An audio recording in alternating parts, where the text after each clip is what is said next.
सबसे पहले हम आपको किसानों के नाम देश के प्रधानमंत्री नरेंद्र मोदी का एक नया संदेश सुनवाएंगे। आज पूरे देश को उनका यह भाषण बहुत ध्यान से सुनना चाहिए, क्योंकि इस भाषण के दौरान उन्होंने सिर्फ 53 मिनटों में देश के किसानों की सारी गलतफहमियों और आशंकाओं को दूर कर दिया है, और वो भी पूरे आंकड़ों के साथ। लेकिन शर्त यह है कि उनका यह भाषण ध्यान से सुना जाए और निष्पक्ष होकर सुना जाए।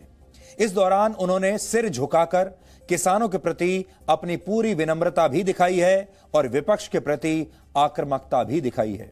उन्होंने विपक्ष को यह चेतावनी दी है कि वो किसानों के बीच भ्रम फैलाने की कोशिश ना करें। प्रधानमंत्री की बातें सुनने से पहले आप उनके भाषण की कुछ बड़ी बातों को समझ लीजिए। आज उन्होंने कहा है कि न्यूनतम समर्थन मूल्य यानी एमएसपी की व्यवस्था लागू रहेगी, एपीएमसी मंडियां बंद नहीं होंगी और कॉन्ट्रैक्ट फार्मिंग में सिर्फ फसल का समझौता होता है, किसानों की जमीनों का नहीं। यानी किसानों की जमीनें सुरक्षित हैं, उन्हीं के पास रहेंगी। प्रधानमंत्री मोदी ने आंकड़ों के जरिए किसानों को यह भी बताया है कि वर्ष 2014 से पहले फसलों का एमएसपी क्या था और उनकी सरकार ने इस एमएसपी को बढ़ाकर कितना किया है। वो आंकड़े हम आपको अब बड़ी स्क्रीन पर दिखा रहे हैं। प्रधानमंत्री ने किसानों से कहा कि यदि उन्हें एमएसपी खत्म करनी होती तो उनकी सरकार स्वामीनाथन आयोग की कई सिफारिशों को लागू ही नहीं करती। इन सिफारिशों में किसानों को लागत का 1.5 गुना एमएसपी दिए जाने की बात कही गई थी। प्रधानमंत्री मोदी ने एपीएमसी मंडियों को बंद किए जाने के भ्रम को दूर करने की कोशिश की है और कहा कि देश में कृषि कानून लागू हुए 6 महीने से भी ज्यादा समय बीत चुका है। इस दौरान एक भी मंडी बंद नहीं हुई। एपीएमसी मंडियों को बेहतर बनाने के लिए सरकार 500 करोड़ रुपए और खर्च कर रही है। प्रधानमंत्री मोदी ने आंदोलन पर बैठे किसानों को उनकी सभी आशंकाओं को दूर करने का भरोसा दिया और यह भी बताया कि सरकार हर समय किसानों से बातचीत के लिए तैयार है। प्रधानमंत्री की बातों से साफ है। पहली तो बात यह है कि कृषि कानूनों को यह सरकार वापस लेने वाली नहीं है और यह सरकार दबाव में काम नहीं करेगी। जो लोग ये सोचते हैं कि इतना बड़ा आंदोलन करके, हाईवेज को ब्लॉक करके, शहरों को ब्लॉक करके और 24 घंटे न्यूज चैनल पर कवरेज लेकर इस सरकार को यानी प्रधानमंत्री मोदी को झुकाया जा सकता है, डराया जा सकता है, तो इसका मतलब यह है कि वो उन्हें समझ ही नहीं पाए। पहला बड़ा संदेश यह है, ये कानून वापस नहीं होंगे, लेकिन सरकार इनमें संशोधन करने के लिए तैयार है। प्रधानमंत्री ने किसानों को एक बार फिर समझाया है कि विपक्षी पार्टियां उनके बीच कृषि कानूनों के बारे में भ्रम फैला रही हैं और झूठ फैला रही हैं। यानी आज वही राजनीतिक दल कृषि कानूनों का विरोध कर रहे हैं जिन्होंने सत्ता में आने के लिए किसी जमाने में इन्हीं कृषि सुधारों का वादा किया था, लेकिन कभी इन वादों को पूरा नहीं किया। अब आप सबसे पहले प्रधानमंत्री नरेंद्र मोदी की बातों को ध्यान से सुनिए और खास तौर पर देश के किसानों को उनकी ये बातें जरूर सुननी चाहिए। वो किसान जो इस समय धरने पर बैठे हैं, विरोध प्रदर्शन कर रहे हैं, और वो किसान भी जो विरोध प्रदर्शन नहीं भी कर रहे हैं, जो इस समय अपने घरों में बैठकर टीवी पर हमें देख रहे हैं या फिर अपने मोबाइल फोन पर देख रहे हैं, उन्हें अब प्रधानमंत्री मोदी की ये बातें सुननी चाहिए। उनकी बहुत सारी गलतफहमियां दूर हो जाएंगी। मैं देश के प्रत्येक किसान को ये विश्वास दिलाता हूं कि पहले जैसे एमएसपी दी जाती थी वैसे ही दी जाती रहेगी।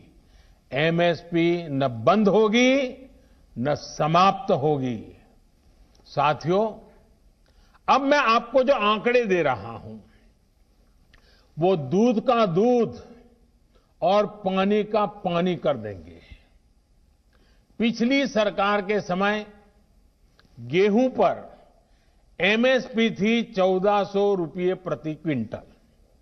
हमारी सरकार प्रति क्विंटल गेहूं पर 1975 रुपये एमएसपी दे रही है। पिछली सरकार के समय धान पर एमएसपी थी 1310 रुपये प्रति क्विंटल। हमारी सरकार प्रति क्विंटल धान पर करीब 1870 रुपये एमएसपी दे रही है। पिछली सरकार में ज्वार पर एमएसपी थी 1520 रुपये प्रति क्विंटल। हमारी सरकार ज्वार पर प्रति क्विंटल 2640 रुपये एमएसपी दे रही है। पिछली सरकार के समय मसूर की दाल पर एमएसपी थी 1950 रुपये। हमारी सरकार प्रति क्विंटल मसूर दाल पर 5100 रुपये एमएसपी दे रही है। पिछली सरकार के समय चने पर एमएसपी थी 3100 रुपये। हमारी सरकार अब चने पर प्रति क्विंटल 5100 रुपये एमएसपी दे रही है। पिछली सरकार के समय तूर दाल पर एमएसपी थी 4300 रुपये प्रति क्विंटल। हमारी सरकार तूर दाल पर प्रति क्विंटल 6000 रुपये एमएसपी दे रही है। पिछली सरकार के समय मूंग दाल पर एमएसपी थी 4500 रुपये प्रति क्विंटल। हमारी सरकार मूंग दाल पर करीब 7200 रुपये 7200 रुपये एमएसपी दे रही है। साथियों, ये इस बात का सबूत है कि हमारी सरकार एमएसपी समय समय पर बढ़ाने को कितनी तवज्जो देती है। एमएसपी बढ़ाने के साथ ही सरकार का जोर इस बात पर भी रहा है कि ज्यादा से ज्यादा अनाज की खरीदारी एमएसपी पर की जाए। पिछली सरकार ने अपने 5 साल में किसानों से लगभग 1700 लाख मैट्रिक टन धान खरीदा था। ये आंकड़े याद रखना। हमारी सरकार ने अपने 5 साल में 3000 लाख मैट्रिक टन धान किसानों से एमएसपी में खरीदा, करीब करीब डबल। पिछली सरकार ने अपने 5 साल में करीब 3.25 लाख मैट्रिक टन तिलहन खरीदा था। हमारी सरकार ने अपने 5 साल में 56 लाख मैट्रिक टन से ज्यादा एमएसपी पर खरीदा है। अब सोचिए, कहां 3.25 लाख और कहां 56 लाख। यानी हमारी सरकार ने न सिर्फ एमएसपी में वृद्धि की, बल्कि ज्यादा मात्रा में किसानों से उनकी उपज को एमएसपी पर खरीदा है। इसका सबसे बड़ा लाभ यह हुआ है कि किसानों के खाते में पहले के मुकाबले कहीं ज्यादा पैसा पहुंचा है। पिछली सरकार के 5 साल में किसानों को धान और गेहूं की एमएसपी पर खरीदने के बदले में 3,74,000 करोड़ रुपए मिले थे। हमारी सरकार ने इतने ही साल में गेहूं और धान की खरीद करने किसानों को 8 लाख करोड़ रुपए से ज्यादा दिए हैं।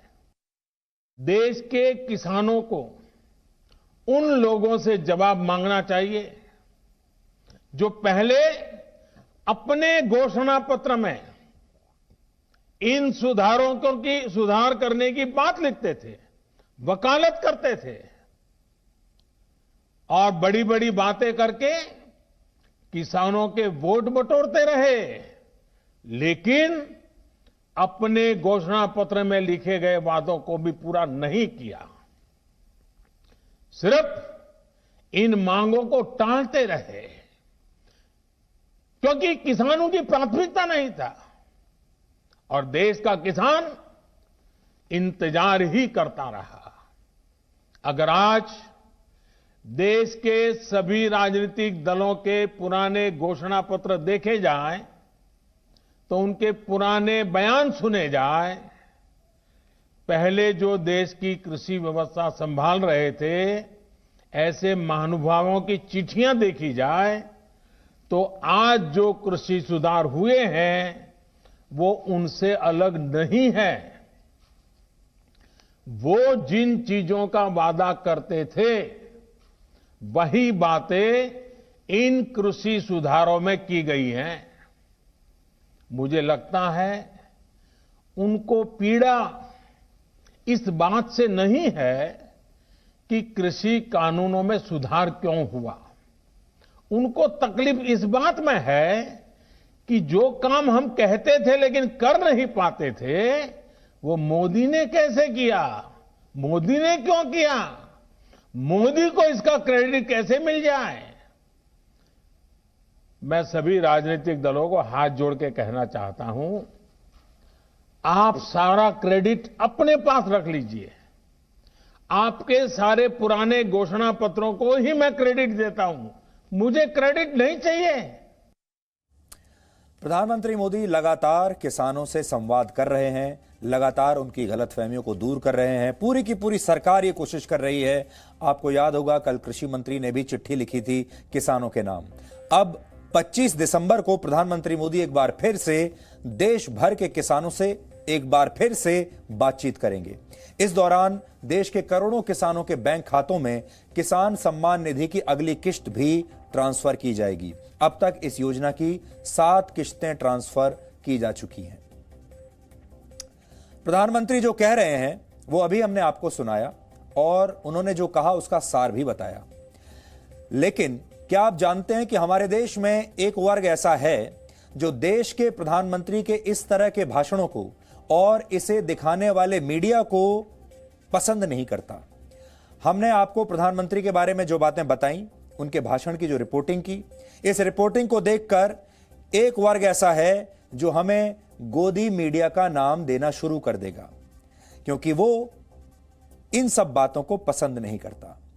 लेकिन जब जेएनयू में पाकिस्तान जिंदाबाद के नारे लगते हैं और देश विरोधी नारे लगाने के आरोप में जेल जा चुका कन्हैया कुमार जेल से बाहर आता है, तो उसके भाषण के तमाम न्यूज चैनल्स पर सीधा प्रसारण किया जाता है और तब ऐसा करने वाले मीडिया को कोई गोदी मीडिया नहीं कहता। इसलिए आज हम आपका परिचय देश के असली गोदी मीडिया से करवाएंगे। देश में जो असली ओरिजिनल गोदी मीडिया है वो आज से नहीं है, वो पिछले 70 सालों से है। और अब जो ओरिजिनल गोदी मीडिया है उसे यह परेशानी हो रही है कि व्यवस्था बदल क्यों रही है, अब उन्हें चुनौती क्यों मिल रही है। अब तक उनका एक छत्र राज था, अब एक दूसरा नैरेटिव कैसे धीरे धीरे सामने आ रहा है। अब ऐसी ताकतें क्यों मजबूत हो रही हैं, ऐसा मीडिया क्यों मजबूत हो रहा है जो देश के हित की बात करता है। और इसलिए जब वो ऐसे मीडिया को हरा इसलिए नहीं सकते क्योंकि हमारे साथ देश है, हमारे साथ देश के लोग हैं, इसलिए वो हमें संख्या बल में अब नहीं हरा सकते।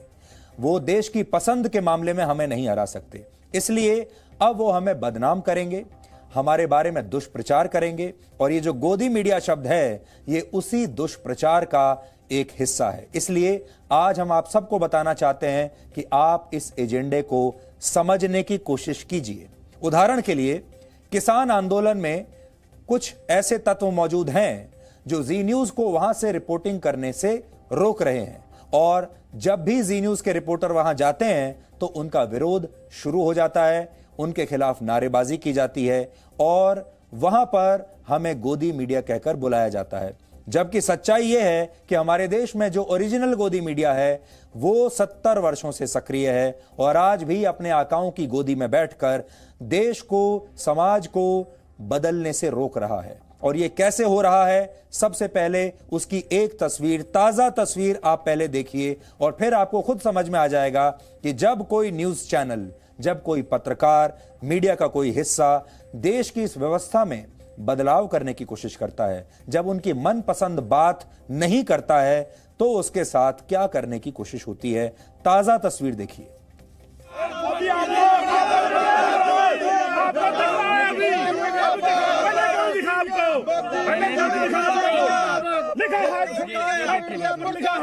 मुर्दाबाद मुर्दाबाद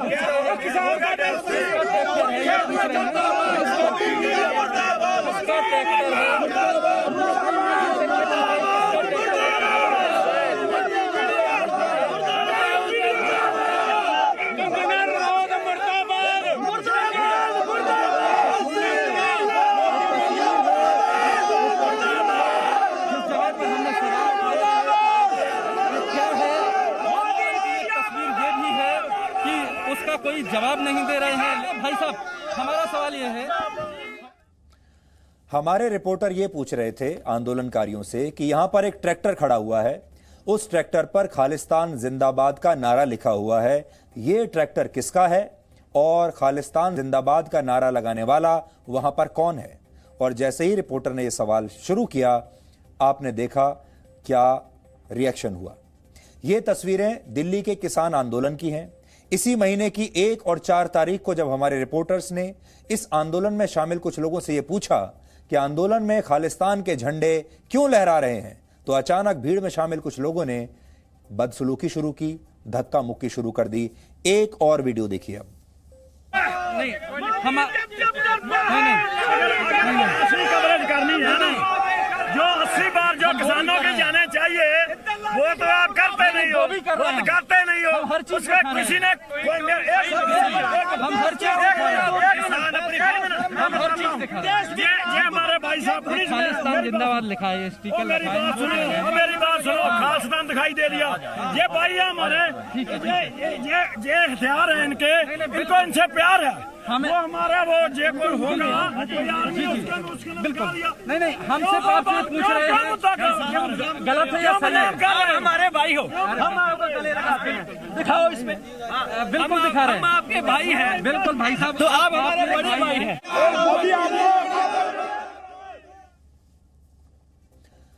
यह हाल तब है जब हमने किसानों के विरोध में कभी कुछ नहीं कहा, और आज भी हम ये कहते हैं कि हम देश के किसानों के साथ हैं। किसानों को लेकर, कृषि को लेकर जितनी रिपोर्टिंग जी न्यूज ने की है, उतनी इस देश के किसी मीडिया ने नहीं की। हम अकेले ऐसे चैनल हैं जो इस प्रदर्शन से पहले, इस आंदोलन से पहले भी किसानों के गांवों में जाते रहे हैं, किसानों के परिवारों के साथ हम खड़े रहे हैं, और हमने हमेशा किसानों की समस्याओं को देश के सामने हर बार रखा है, और आज भी हम यही करने की कोशिश कर रहे हैं। लेकिन हम किसानों को साथ में यह भी चेतावनी देते आ रहे हैं कि कुछ मुट्ठी भर लोग ऐसे हैं जो उनके इस आंदोलन को हाईजैक करना चाहते हैं, और उसी से उन्हें सावधान रहना होगा। हमने सिर्फ खालिस्तानियों की बात की है, वो खालिस्तानी जो ब्रिटेन, अमेरिका और कनाडा जैसे देशों में बैठकर पाकिस्तान के बहकावे में आकर पाकिस्तान के हैंडलर्स के साथ मिलकर इस आंदोलन का दुरुपयोग कर रहे हैं। देश का किसान हमसे नाराज नहीं है, क्योंकि किसानों के हित में जो काम हमने किया है, जितनी खबरें हमने दिखाई हैं, उतनी शायद किसी ने नहीं दिखाई। लेकिन फिर भी किसान आंदोलन की कुछ जगहों पर हमारे साथ ऐसा व्यवहार किया गया, और इन क्लिप्स को सोशल मीडिया पर वायरल करते हुए फिर विपक्षी नेताओं ने हमें गोदी मीडिया कहना शुरू किया।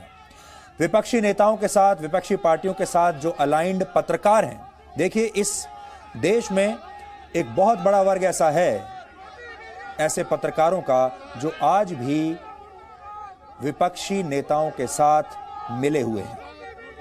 अब यह तस्वीर आप देखिए।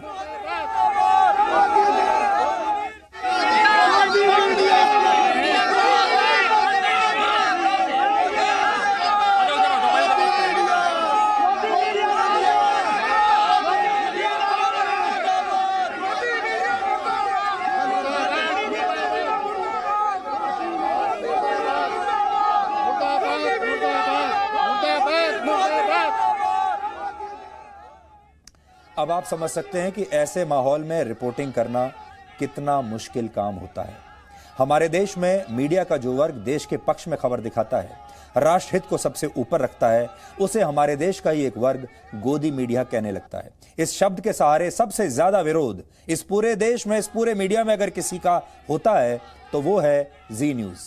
हम जैसे ही टुकड़े टुकड़े गैंग की बात करते हैं, शाहीन बाग गैंग की बात करते हैं, अफजल प्रेमी गैंग की बात करते हैं, अवार्ड वापसी गैंग या खालिस्तान का सच देश को दिखाते हैं, वैसे ही लोग गोदी मीडिया का शब्द का इस्तेमाल करने लगते हैं।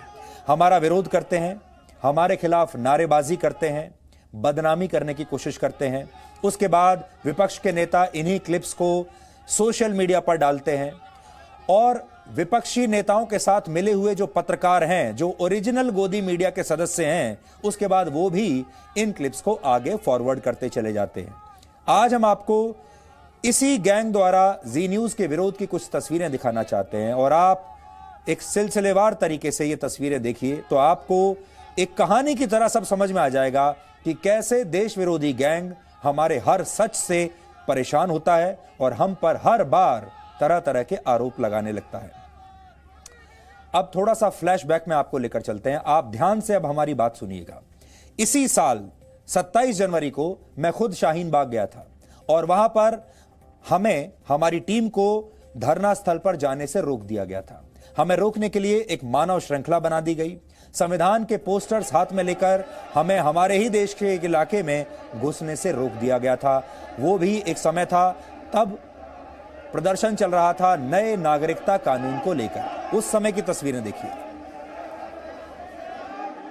अगर कोई आदमी, हम तो कह रहे हैं कि हम ना इनके पक्ष में है ना हम इनके विपक्ष में है, लेकिन अगर दूसरा पक्ष कोई लेकर आया है और उसको ना अंदर आने दिया जाए, ये फिर किस तरह का लोकतंत्र है? मुझे यहाँ आने के लिए किससे वीजा लेना होगा? ये भारत है, भारत की राजधानी है, राजधानी का एक इलाका है और उसमें भारत का एक नागरिक, भारत का एक पत्रकार जा नहीं सकता। यहाँ पर ये पोस्टर लगा लिया, तुरंत तिरंगा लगा लिया, तिरंगा लहरा दिया, लेकिन तिरंगे का सम्मान नहीं कर रहे हैं आप। इसको कहते हैं ना मॉब मेंटालिटी। ये वो मॉब मेंटालिटी है और सब हो रहा है लोकतंत्र के नाम पर, सब हो रहा है संविधान के नाम पर, सब हो रहा है अभिव्यक्ति की आजादी के नाम पर, सब कुछ आप देखिए। तो आपने देखा यहां भी टुकड़े टुकड़े गैंग के निशाने पर जी न्यूज ही था। और आपको उस समय भी याद होगा कुछ पत्रकार ऐसे थे, कुछ चैनल ऐसे थे जो शाहीन बाग में जाते थे, शाहीन बाग में जो प्रदर्शनकारी थे उनके मन की बात करते थे, उनकी तारीफें करते थे, उनके बारे में बताते थे कि देखिए कितने महान आंदोलनकारी हैं और ये पूरे देश को बदल देंगे। ऐसे लोगों को आपको याद होगा अंतर्राष्ट्रीय पुरस्कार भी मिले हैं, बड़े बड़ी संस्थाओं ने उन्हें अंतर्राष्ट्रीय पुरस्कारों से सम्मानित किया है। लेकिन ये वो लोग थे जो अपने ही देश को नीचा दिखाना चाहते थे। और उस समय हमारे ही देश के मीडिया का एक हिस्सा ऐसा था जो ये कहता था कि शाहीन बाग के लोग हमारा तो स्वागत कर रहे हैं, हमें तो किसी ने रोका नहीं, देखिए हम वहां से लाइव शो कर रहे हैं, हमारी लोकप्रियता देखिए कि शाहीन बाग के लोग हमारे साथ खड़े हैं। और आज भी किसान आंदोलन के समय भी वही हो रहा है। कड़वी गोली खाने के लिए, कड़वा सच सुनने के लिए लोग तैयार नहीं हैं।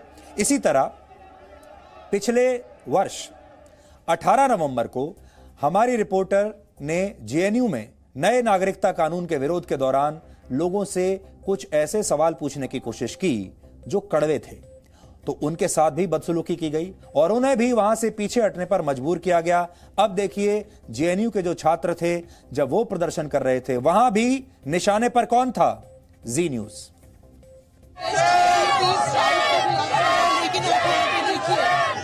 जी न्यूज के खिलाफ किस तरह से नारेबाजी हो रही है, किस तरह से पर्सनल अटैक। आप क्या चाहते हो? आप क्या चाहते हो? आप क्या चाहते हो? हम लोग आत्मदान कर ले, हम लोग पढ़े नहीं। जब आप इनके नारे सुनेंगे तो वो आपको अलग ही जो स्लोगन्स है वो आपको नजर आएंगे। इस तरह से लगातार जी न्यूज के खिलाफ फिर सिर्फ नारेबाजी कर रहे हैं। ये देखिए इस तरह से ये लोग प्लेकार्ड्स लेकर, और ये लोग ये चाहते हैं कि हम जो जेएनयू का सच है वो ना दिखाएं। जब नए नागरिकता कानून को लेकर प्रदर्शन चल रहे थे, जी न्यूज ऐसा चैनल था जो लगातार लोगों को सच बता रहा था। हमने इनके मन की बात नहीं कही, हमने इन्हें यह बताया कि आप पाकिस्तान के हाथों में मत खेलिए। हमने लोगों को नए नागरिकता कानून की सच्चाई के बारे में बताया और कहा कि इससे देश टूटेगा नहीं, इससे देश जुड़ेगा। पिछले वर्ष 15 दिसंबर को हमारे रिपोर्टर रवि त्रिपाठी दिल्ली में सीएए का विरोध करने वाले प्रदर्शनकारियों से बात कर रहे थे और तब भी हमारी टीम के साथ, हमारे क्रू के साथ और संवाददाताओं के साथ इन प्रदर्शनकारियों ने ऐसा ही सलूक किया था। देखिए आप।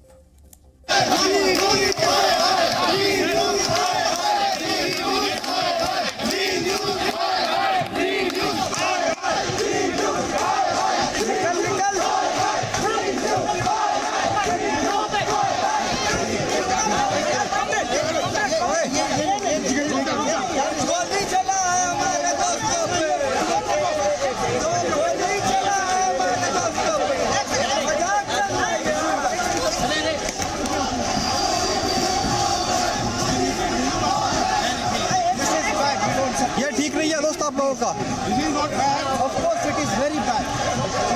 Very bad. देखिए किस तरीके से जी न्यूज़ के एक कैमरामैन को यहाँ पर मारा गया है, उसकी मारपीटाई की गई है, रिपोर्टर के साथ भी मारपीटाई की जा रही है। ये वो छात्र हैं जेएनयू के और उनके साथ यहाँ पर जो मीडिया के लोग हैं किस तरीके से बदसलूकी यहाँ पर की जा रही है। यहाँ पर जो रवि त्रिपाठी जी के बड़े संवाददाता हैं, सीनियर कॉरेस्पॉन्डेंट हैं, उन लोगों ने यहाँ पर जी के साथ बदतमीजी की। आप देखिए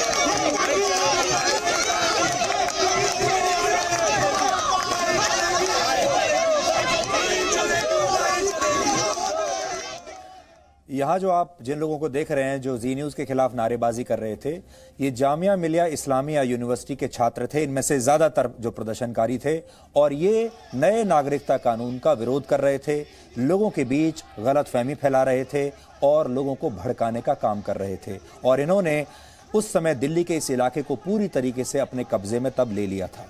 और यहाँ पर भी इनके निशाने पर एक ही चैनल था, वो था जी न्यूज़।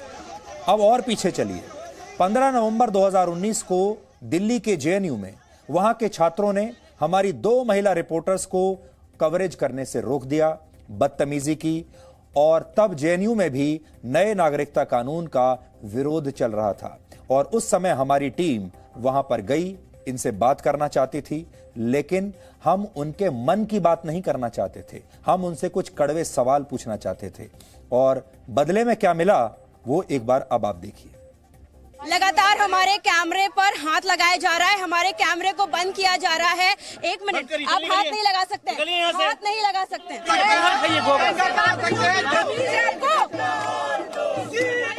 तमीज है?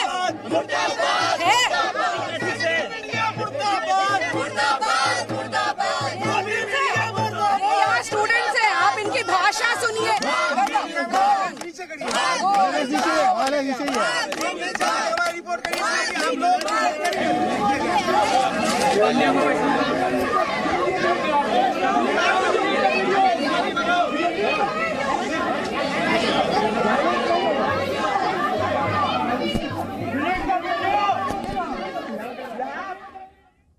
तो असल में ये टुकड़े टुकड़े गैंग वर्सेस जी न्यूज़ की लड़ाई है।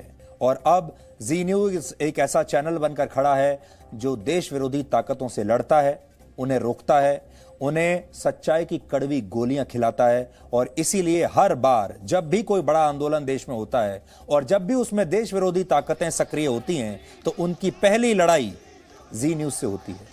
आपको याद होगा जब 2016 में दिल्ली के जेएनयू में देश विरोधी नारे लगे थे, पाकिस्तान जिंदाबाद के नारे लगे थे, तब सबसे पहले जी न्यूज़ ने ही वो नारे और वो पूरी घटना देश को बताई थी। और उसके बाद से हमारी कितनी दुश्मनी ऐसे लोगों से हो गई थी। और हमें आज भी याद है तब जो दिल्ली में सरकार थी, यही अरविंद केजरीवाल सरकार, आम आदमी पार्टी की सरकार, इसने एक एफआईआर हमारे खिलाफ दर्ज की थी और उसमें लिखा था कि ये जो वीडियो है ये सही नहीं है, डॉक्टर्ड वीडियो, वो वीडियो डॉक्टर्ड करने का आरोप हम पर लगा था। हालांकि बाद में जब लैब से रिपोर्ट आई तो उसमें यह साबित हो गया था कि वो जो वीडियो है वो डॉक्टर्ड नहीं था।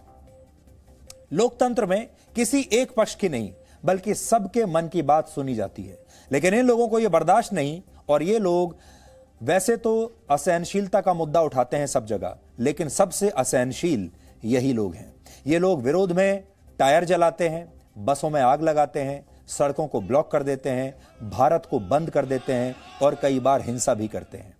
क्यों करते हैं? ये सारी चीजें मीडिया के कैमरों के लिए की जाती हैं। आपने कभी सोचने की कोशिश की है कि जब भी कोई भारत बंद या प्रदर्शन होता है उसमें टायर को क्यों जलाया जाता है? ऐसा टायर जलाने को लेकर ऐसा मोहब्बत, ऐसा प्यार क्या है कि मुट्ठी भर प्रदर्शनकारी भी टायर जलाकर आपको कुछ दिखाने की कोशिश करते हैं। ये टायर असल में मीडिया के कैमरों के लिए जलाए जाते हैं। ये प्रेस के लिए जलाए जाते हैं। और ये सब लोग जानते हैं कि यही तस्वीरें अगले दिन अखबारों में छपेंगी, ये लोग जानते हैं यही वीडियो न्यूज चैनल्स पर चलेंगे और इन वीडियो से एक अलग तरह का प्रभाव देखने वाले लोगों के मन पर, मस्तिष्क पर पड़ेगा। इसलिए टायर जलाकर विरोध प्रदर्शन करना हमारे देश में एक बहुत पुरानी परंपरा रही है। अब सोचिए, अगर वहां मीडिया के कैमरे ना जाएं और मीडिया इनसे उल्टा सवाल करने लगे कि ये टायर जलाने की, आगजनी करने की क्या जरूरत है, मीडिया अगर इनसे ये पूछने लगे कि आप जबरदस्ती दुकानें क्यों बंद करवा रहे हैं, तो ये लोग जानते हैं क्या कहेंगे मीडिया के उस वर्ग को। ये कहेंगे कि आप गोदी मीडिया हैं। ये लोग चाहते हैं कि हम इन तस्वीरों का हर जगह सबसे पहले हर पहलू दिखाएं, हम वही पहलू दिखाएं जो इन्हें सूट करता है, जो ये चाहते हैं वही पत्रकारिता करें, फरमाइशी पत्रकारिता इनके लिए करें। हम भारत बंद के दौरान दुकानों पर लगे ताले की तस्वीरें तो दिखाएं, लेकिन यह ना दिखाएं कि इसके लिए दुकानदारों के साथ जबरदस्ती की गई है। हम टायर जलाए जाने की तस्वीरें तो दिखाएं, लेकिन यह ना दिखाएं कि इस हुड़दंग की वजह से लोगों को कितनी परेशानी हुई है। ये लोग चाहते हैं हम ये कहें कि नागरिकता कानून देश के लिए अच्छा नहीं है, लेकिन हम ये ना दिखाएं कि ये लोग इस विरोध की आड़ में कैसे देश विरोधी ताकतों को एक मंच दे रहे हैं। यानी हम इनकी फरमाइश पर पत्रकारिता करें और सच दिखाने वाली मिनटों और घंटों लंबी तस्वीरों को टिकटॉक के 15-15 सेकंड के वीडियोस में बदल दें और इन्हें इनके एजेंडे के प्रचार का अवसर उपलब्ध कराएं। और जब हम ऐसा नहीं करते तब विरोध होता है और तब इस तरह की बदसलूकी होती है। और जो मीडिया इन्हें ये सब दिखाता है वो मीडिया इनका मनपसंद मीडिया बन जाता है। असली गोदी मीडिया वो है जिसने सर्जिकल स्ट्राइक के दौरान देश का साथ नहीं दिया था। असली गोदी मीडिया वो है जिसने बालाकोट एयर स्ट्राइक के दौरान देश का साथ नहीं दिया था, अपनी सेना का साथ नहीं दिया था। असली गोदी मीडिया वो है जिसने 2014 और 2019 के आम चुनावों के नतीजों का सम्मान नहीं किया, लोगों ने जो वोट डाला उसका सम्मान नहीं किया, उसे इसकी बड़ी परेशानी हुई। वो है असली गोदी मीडिया। असली गोदी मीडिया वो है जो रफाल लड़ाकू विमानों की डील का बिना सोचे समझे विरोध करता रहा, क्योंकि उनके आकाओं ने उन्हें यही करने के लिए कहा था। गोदी मीडिया वो है जो पाकिस्तान जिंदाबाद के नारे सुनकर भी चुप रहता है और उनमें उन्हें पाकिस्तान सुनाई नहीं देता। अगर कोई 1-2 अखबार और न्यूज चैनल इनके तौर तरीकों को सही बताने लगें और इनके विरोध प्रदर्शन को सही ठहराने लगें तो ये लोग अत्यंत खुश हो जाते हैं, क्योंकि इनके पुरानी वाली व्यवस्था में ऐसे लोगों को ही पुरस्कार मिलते थे, ऐसे लोगों को ही बड़े बड़े पद मिलते थे, ऐसे लोगों को ही पद्मश्री मिलती थी। यानी ये चाहते हैं कि मीडिया हमेशा जैसे पहले इनकी गोदी में बैठा रहा, आज भी मीडिया इनकी ऐसे ही गोदी में बैठा रहे। ये लोग एक तरफा पत्रकारिता करने वालों को पद और पुरस्कारों से सम्मानित करते हैं, उन्हें क्रांतिकारी पत्रकार कहते हैं, और जो पत्रकार ऐसा नहीं करते उन्हें गोदी मीडिया कहकर बदनाम करते हैं। बहुत बड़ी साजिश है ये, उतनी ही बड़ी साजिश जितनी बड़ी साजिश आजादी के बाद से इतिहासकारों ने की, पत्रकारों ने की, आपके स्कूल में जो टेक्स्ट बुक में आपको पढ़ाया गया उन लोगों ने की। सच हमेशा वही नहीं होता जो ये लोग मीडिया का इस्तेमाल करके देश को 70 सालों से दिखाते आ रहे हैं। अब आप इसे एक उदाहरण से समझिए। एक अंक है 6 का अंक जब लिखा जाता है तो वो एक तरफ से 6 दिखाई देता है और दूसरी तरफ से 9 दिखाई देता है। हम 6 को 6 कहते हैं, लेकिन ये चाहते हैं कि हम इसे 6 ना कहकर इसे 9 कहें, क्योंकि इनके आकाओं ने इनसे हमेशा से यही करवाया है। और जब हम ऐसा नहीं करते तो सवालों का जवाब देने के बजाय 9-2-11 हो जाते हैं या फिर गैंग बनाकर हमारा विरोध करते हैं। लेकिन ये लोग भूल जाते हैं आज भी देश में मीडिया का एक हिस्सा देश विरोधियों की धुन पर नहीं नाचता, और इनकी धुन पर नाचने से मना करने वाले मीडिया को ही ये लोग गोदी मीडिया कहकर बुलाते हैं। और आज हम फिर इनसे कहना चाहते हैं, हम इनकी धुनों पर नहीं नाचेंगे।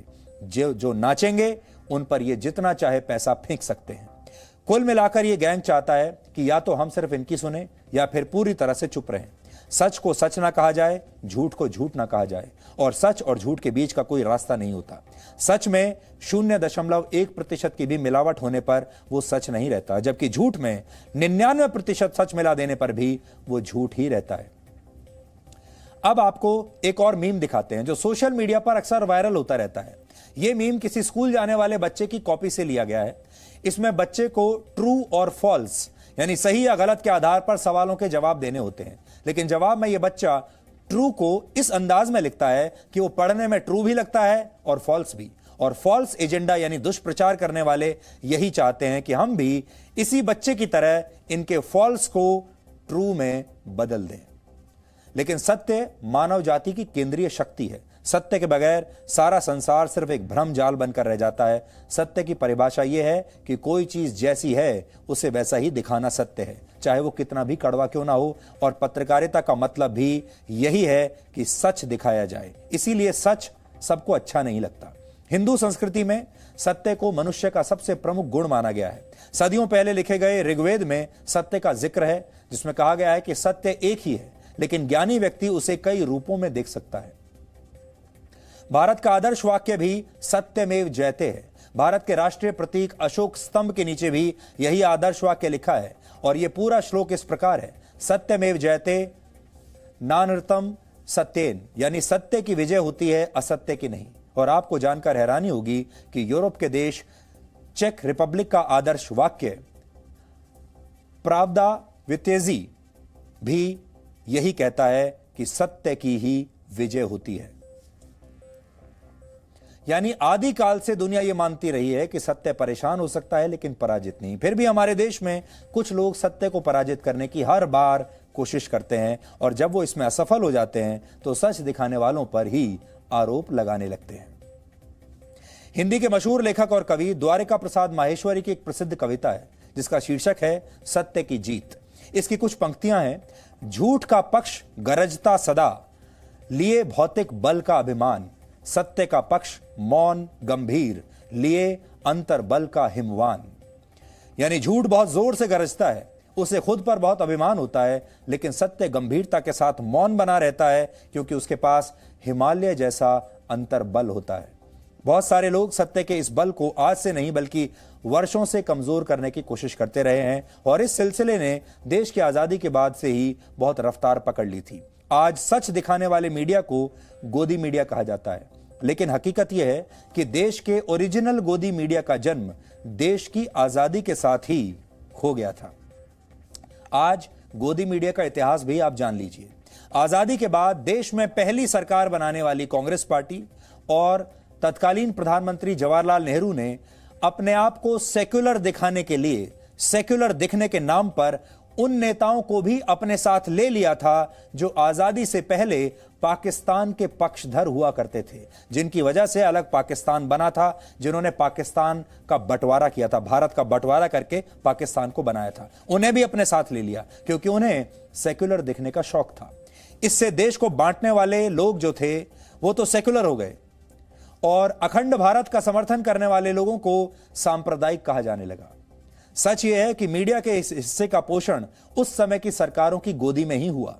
पत्रकारों को उन देशों के दौरे पर भेजा जाने लगा जहां वामपंथी सरकारें थीं और यह तथ्य है कि पूरी दुनिया में वामपंथी सरकारें अपने खिलाफ मीडिया में एक शब्द सुनना पसंद नहीं करती। इसी दौरान मीडिया में एक और वर्ग का जन्म हुआ। यह वर्ग वामपंथी देशों के नहीं बल्कि अमेरिका जैसे देशों के इशारों पर काम करता था और इसके लिए अमेरिका ने अपनी CIA जैसी खुफिया एजेंसियों का खूब इस्तेमाल किया। वहां से पैसा पहुंचाया जाता था। अमेरिकी और वामपंथी दोनों ही विचारधाराएं भारत के सनातन दर्शन और विचारों से नफरत करती थी और हमारे देश का ओरिजिनल गोदी मीडिया इस नफरत को अखबारों के जरिए हर रोज आपके घर तक पहुंचाता था। वामपंथी विचारधारा पत्रकारिता पर पूरी तरह हावी थी और वो भी तब जब वर्ष 1962 में चीन के साथ युद्ध के समय वामपंथी भारत का नहीं बल्कि चीन का साथ दे रहे थे। आप इतिहास खोलकर देख लीजिए, वामपंथी तब चीन के साथ थे। ये वो वामपंथी थे जो चीन के वामपंथियों को अपना भाई समझते थे और भारत चीन युद्ध में चीन का समर्थन कर रहे थे।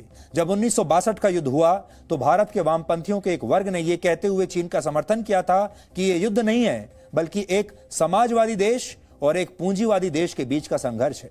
और यह सब तब हो रहा था जब कम्युनिस्ट पार्टी ऑफ इंडिया यानी CPI भारत की मुख्य विपक्षी पार्टी थी। उस समय पूरा देश हमलावर चीन को खदेड़ने की बात कर रहा था, लेकिन भारत के वामपंथी ये मानने को तैयार नहीं थे कि सीमा पर चीन ने हमला किया है। उनका मानना था कि उग्र रवैया भारत का था और हमलावर भारत है, चीन नहीं। जब पूरा देश अपनी सेना के जवानों के लिए खून दे रहा था तो कम्युनिस्ट पार्टी ऑफ इंडिया इसका विरोध कर रही थी। सेना के जवानों को खून देने को सीपीआई पार्टी विरोधी गतिविधि उस समय मानती थी। यहां तक कि कई वामपंथी नेता चीन के समर्थन में रैलियां कर रहे थे। 1962 के युद्ध में कम्युनिस्ट पार्टी ऑफ इंडिया यानी सीपीआई चीन का इस तरह से समर्थन कर रही थी कि तत्कालीन सरकार को इस पार्टी के नेताओं को तब जेल में डालना पड़ा था। और इसी बीच सीपीआई टूट गई और सीपीआईएम का गठन हुआ। यह भारत के कम्युनिस्टों की चीन के कम्युनिस्टों के प्रति ऐसी वफादारी थी जिसमें देश के साथ गद्दारी करने में भी हिचक नहीं हुई। हालांकि 1959 में भारत में टेलीविजन आ गया था और 1965 में दूरदर्शन के माध्यम से टीवी पर खबरें दिखाई जाती थी, लेकिन तब दूरदर्शन पूरी तरह सरकार का चैनल था। 1990 तक टीवी पर दिखाई जाने वाली खबरों पर सरकार का 100% नियंत्रण था और ज्यादातर अखबार स्वतंत्र होते हुए भी सरकार के यानी कांग्रेस के पक्ष में ही खबरें छापते थे। यहां तक कि इमरजेंसी के दौरान भी बड़ी संख्या में अखबारों के संपादकों ने इंदिरा गांधी के फैसले का समर्थन किया था। तब अखबार सरकार की नीतियों पर सीधा प्रहार तो करते ही नहीं थे और जो अखबार करते भी थे उन्हें वामपंथियों या अमेरिका की गोद में बैठा पत्रकार बता दिया जाता था। लेकिन 1990 के दशक में देश में प्राइवेट न्यूज चैनल्स की शुरुआत हुई और जी न्यूज देश का पहला प्राइवेट न्यूज चैनल था और इसी के साथ मीडिया पर सरकार का नियंत्रण धीरे धीरे कम होने लगा। दूरदर्शन चाहे जो भी दिखाए, लेकिन जी न्यूज आपको हमेशा सच दिखाने लगा और आज देश में 400 से भी ज्यादा न्यूज चैनल्स मौजूद हैं। अब कोई खबर रुक नहीं सकती, अब कोई खबर दब नहीं सकती। और इससे पहले जो एक ही नैरेटिव चलता आ रहा था, अब 2 नैरेटिव आ रहे हैं। इनमें से भी ज्यादातर मीडिया उद्योगपतियों की जेब में चला गया, जबकि भारत के कई अखबार तो पहले से ही व्यापारिक घरानों के नियंत्रण में थे। असली गोदी मीडिया कैसे आजादी के बाद से ही सक्रिय हो गया था, उसका एक उदाहरण आज आपको देखना चाहिए। आज बहुत दिलचस्प उदाहरण आपके लिए हम लेकर आए हैं। 27 सितंबर 1951 को हमारे देश के संविधान निर्माता और हमारे देश के पहले कानून मंत्री डॉक्टर BR अंबेडकर ने जवाहरलाल नेहरू की कैबिनेट से इस्तीफा दे दिया था। लेकिन 10 अक्टूबर 1951 को उन्होंने अपना इस्तीफा संसद में पढ़कर सुनाने का फैसला किया, क्योंकि वो नहीं चाहते थे कि जब उनके इस्तीफे की खबर अखबारों में छपे अगले दिन तो उसके कारणों को अखबार अपने ढंग से परिभाषित करें, अपने ढंग से उसका विश्लेषण करें। उनका कहना था कि अगर कोई मंत्री बिना अपना वक्तव्य दिए अपना पद छोड़ देता है तो उससे लोगों को लगता है कि जरूर इस मंत्री ने कुछ गलत काम किया होगा। अब मैं आपको BR अंबेडकर का वो भाषण का एक अंश पढ़कर सुनाना चाहता हूं। उन्होंने क्या लिखा था? उन्होंने लिखा था, we have our newspapers, they have their age old bias in favour of some and against others, their judgements are seldom based on merits. देखिए यहां भी वो लिख रहे हैं अखबारों के बारे में, their judgements are seldom based on merits, whenever they find an empty space they are prone to fill the vacuum by supplying grounds for resignation which are not the real grounds but which put those whom they favor in a better light and those not in their favor in a bad light. यानी it is for these reasons that I decided to make a statement before going out. दूसरे शब्दों में वो ये कह रहे हैं कि उन्हें उस समय के मीडिया पर भरोसा नहीं था। आप गौर करेंगे तो आज भी ऐसा ही हो रहा है। अंबेडकर कहते हैं कि उन्हें अखबारों में जो विश्लेषण छपेगा अगले दिन वो मेरिट्स के आधार पर नहीं होगा, वो इस बात के आधार पर होगा कि ये जो मीडिया है ये किसके पक्ष में है और किसके विपक्ष में है। और तब भी उन्हें इस बात की आशंका थी डॉक्टर अंबेडकर को कि देश का मीडिया सरकार का साथ देगा, यानी नेहरू का साथ देगा, नेहरू की सरकार का साथ देगा। क्योंकि उन्होंने इस्तीफा दे दिया, देश का मीडिया उनका साथ नहीं देगा और उनकी जरूर बदनामी करेगा। यह डर था डॉक्टर BR अंबेडकर को जब उन्होंने अपना इस्तीफा दिया। और ये बात आज की नहीं है, ये बात 2020 की नहीं है, ये बात है 1951 की। यानी ये सब 1951 से ही चल रहा है, 1950 से 1947 से चल रहा है। आजादी के बाद 70 वर्षों तक गोदी मीडिया के इस इकोसिस्टम ने आखिर काम किया कैसे, इसे समझने के लिए आप इस डायग्राम को देखिए। खास तौर पर आपके लिए बनाकर लाए हैं आज। गोदी विचारधारा का इकोसिस्टम 4 स्तंभों पर टिका हुआ है। पहला स्तंभ है दरबारी इतिहासकारों का, जिन्होंने इतिहास को इस तरह आपके सामने पेश किया ताकि यह देश कभी एक हो ही ना पाए। दूसरा स्तंभ है स्कूल और कॉलेजों में पढ़ाई जाने वाली पुस्तकों का, टेक्स्ट बुक्स का। इनके जरिए भी देश की पीढ़ियों के मन में दरबारी राजनीति को पसंद आने वाले विचार अंकुरित किए गए और पीढ़ी दर पीढ़ी लोग इस पर विश्वास करते चले गए। तीसरा स्तंभ दरबारी और डिजाइनर पत्रकारों का है, जिन्होंने देश को खतरा पहुंचाने वाली विचारधारा के लिए अपनी पत्रकारिता को नीलाम कर दिया। और आखिर में आते हैं वो बुद्धिजीवी जो देश को बार बार ये कहकर डराते रहे कि देश का लोकतंत्र खतरे में है और लोगों की आजादी छीन ली जाएगी। ये है गोदी मीडिया का इकोसिस्टम जो 50 साल से चल रहा है। और अब यही ओरिजिनल गोदी मीडिया अब आजकल परेशान है। लेकिन जब देश की मीडिया के एक हिस्से ने इस इकोसिस्टम को धक्के मारने शुरू कर दिए, इस इकोसिस्टम को, इस व्यवस्था को रोज चोट पहुंचने लगी, तो इन लोगों को परेशानी होने लगी। और आज ये परेशानी और खींच जी न्यूज के विरोध और बहिष्कार तक पहुंच गई है। आप सोचिएगा, हर बार जी न्यूज का बहिष्कार, हर बार जी न्यूज पर नए नए FIR, हर बार जी न्यूज की नई नई शिकायतें, हर बार जी न्यूज पर नए नए मुकदमे और जी न्यूज के रोकने के लिए हर बार उनके पत्रकारों के साथ दुर्व्यवहार।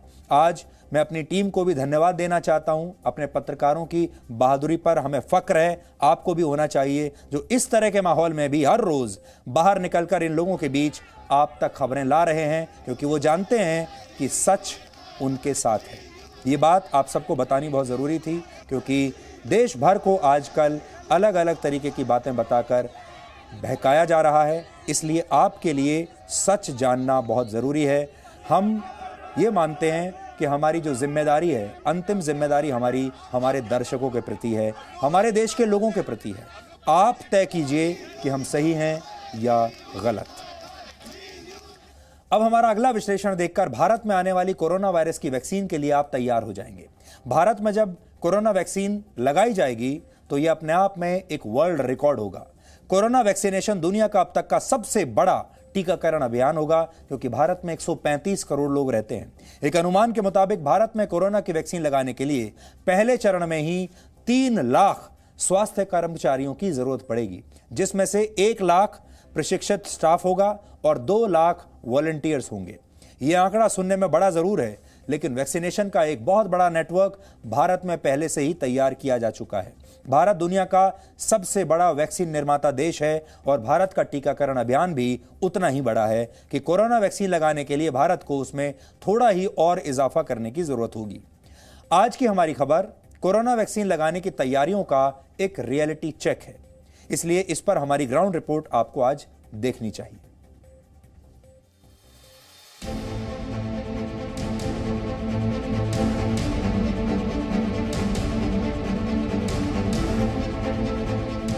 भारत में कोरोना वैक्सीन लगाए जाने की तैयारियां शुरू हो चुकी हैं। देश वैक्सीन का इंतजार कर रहा है और भारत का हेल्थ केयर सिस्टम इस वक्त आपको जान बचाने वाला टीका लगाने की तैयारियों में युद्ध स्तर पर जुटा है। भारत के अलग अलग शहरों में मेडिकल स्टाफ की ट्रेनिंग चल रही है। इंजेक्शन लगाए जाने के लिए सिरिंज पहुंचनी शुरू हो गई हैं। कोल्ड चेन मैनेजमेंट सिस्टम को मजबूत किया जा रहा है। गांव से लेकर शहरों तक हर कोई वैक्सीन का इंतजार कर रहा है।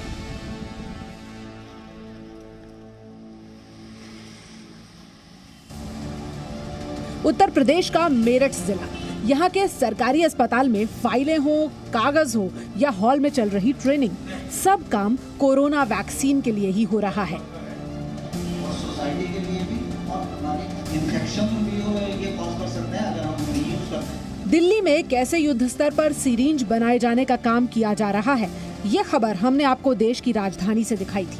आज आपको ये भी दिखा देते हैं कि जो सिरिंज बन रही हैं, वो तेजी से भारत के अलग अलग शहरों में पहुंचनी शुरू हो गई हैं। ये उत्तर प्रदेश का मेरठ जिला है। मेरठ की तरफ से 6 लाख सिरिंज की जरूरत बताई गई थी। 2 लाख सिरिंज की पहली खेप बस हमारे सामने ही पहुंची है। मेरठ के इस डिस्ट्रिक्ट वैक्सीन स्टोर में ये जो कंस्ट्रक्शन चल रही है, आप जानते हैं इसकी वजह क्या है? इसकी वजह ये है कि कोरोना का वैक्सीनेशन दुनिया का सबसे बड़ा वैक्सीनेशन प्रोग्राम है और इसीलिए मेरे दोनों तरफ ये जो सिरिंजेस आपको नजर आ रही हैं, ये इतना बड़ा स्टॉक भी इसीलिए है। अकेले अगर उत्तर प्रदेश के मेरठ की बात करें तो यहाँ फिलहाल 2 लाख से थोड़ी कम सिरिंजेस पहुंची हैं, जबकि मेरठ को 6 लाख से ज्यादा सिरिंजेस अकेले एक जिले को अलॉट हुई हैं। ये है कोल्ड चेन सिस्टम, यानी वो जगह जहां वैक्सीन को निर्धारित तापमान पर स्टोर करना जरूरी होता है। भारत में मंजूरी का इंतजार कर रही 3 वैक्सीन में से 2 को यहां आसानी से स्टोर किया जा सकता है। कोरोना वैक्सीन के लिए जरूरी -30 डिग्री तक का तापमान यहां मेंटेन किया जा रहा है। हाँ, फाइजर वैक्सीन के लिए जरूरी -70 डिग्री वाला स्टोरेज भारत में मुश्किल से ही मिलेगा। अब आपको कोविन ऐप भी दिखाते हैं, इसे ध्यान से देख लीजिए। इसी तरह का लोगो होगा जिसे देखकर आप इसे अपने मोबाइल फोन में डाउनलोड करेंगे और वैक्सीन लगवाने के लिए अपना नाम, पता, मोबाइल नंबर और पहचान पत्र जैसी डिटेल्स दर्ज करेंगे। हालांकि सरकार ने अभी आम जनता के लिए कोविन ऐप का मोबाइल वर्जन लॉन्च नहीं किया है। ये डेस्कटॉप वर्जन है, यानी बैकग्राउंड में स्वास्थ्य कर्मियों के लिए बनाया गया वर्जन है। इसमें फिलहाल उन हेल्थ केयर वर्कर्स का डेटा अपलोड किया जा रहा है जिन्हें पहले चरण में वैक्सीन लगाई जाएगी। मेरठ में तकरीबन 16,000 लोग हेल्थ केयर वर्कर्स की श्रेणी में शामिल किए गए हैं। कोल्ड चेन पहले से ही हमारे पास है, हल्का सा उसको सुदृढ़ कर रहे हैं, क्योंकि इस समय जो वैक्सीन हमारे को जो क्वांटिटी आएगी, साथ साथ में हमारे कोविन के साथ साथ हमारे रूटीन इम्यूनाइजेशन प्रोग्राम्स है, नेशनल प्रोग्राम्स है, उनको भी जारी रखना है, तो हल्का सा बैलेंस करना पड़ेगा। सब कुछ हमारे पास पर्याप्त है और मेरे को लगता है बहुत अच्छी तरीके से इस ड्राइव को हम चला पाएंगे। प्रशासन युद्ध स्तर की तैयारियों में जुटा है। देखकर तो यही लगता है कि अगर कल वैक्सीन आ गई तो परसों इसे लगाने के लिए देश तैयार है। दावे, वादे और तस्वीरें सब इसी बात का भरोसा दिलाती हुई नजर आ रही हैं। लेकिन दावों से थोड़ी सी ही दूर है जमीनी हकीकत। शहरों में जो तेजी नजर आई वो गांव के हेल्थ केयर सेंटर तक अभी नहीं पहुंची है। गांव वालों को बीमार होने पर अस्पताल में डॉक्टर की मौजूदगी का ही भरोसा नहीं है, तो वो ये कैसे मान लें कि वैक्सीन उन तक पहुंच जाएगी? आप लोगों को कितनी उम्मीद है कि कोरोना की जो वैक्सीन है वो आप लोगों तक पहुंच जाएगी जैसे ही मंजूरी मिलेगी उसको? नहीं, यहाँ तो ऐसा कोई सिस्टम नहीं। भारत में अभी 3 कंपनियों ने अपनी वैक्सीन के इमरजेंसी अप्रूवल के लिए ड्रग कंट्रोलर के पास आवेदन किया है। उम्मीद है कि जल्द ही मंजूरी मिलने के बाद भारत में भी 2021 की शुरुआत में वैक्सीनेशन शुरू हो जाएगा। सरकार और प्रशासन की तैयारियों के साथ साथ अब गांव के प्राथमिक स्वास्थ्य केंद्रों को भी थोड़ी रफ्तार की दरकार है, क्योंकि देश को कोरोना वैक्सीन का बेसब्री से इंतजार है। शिवांक मिश्रा के साथ पूजा मक्कर, जी media. Presenting B News app, available on Google Play and App Store. Download it now.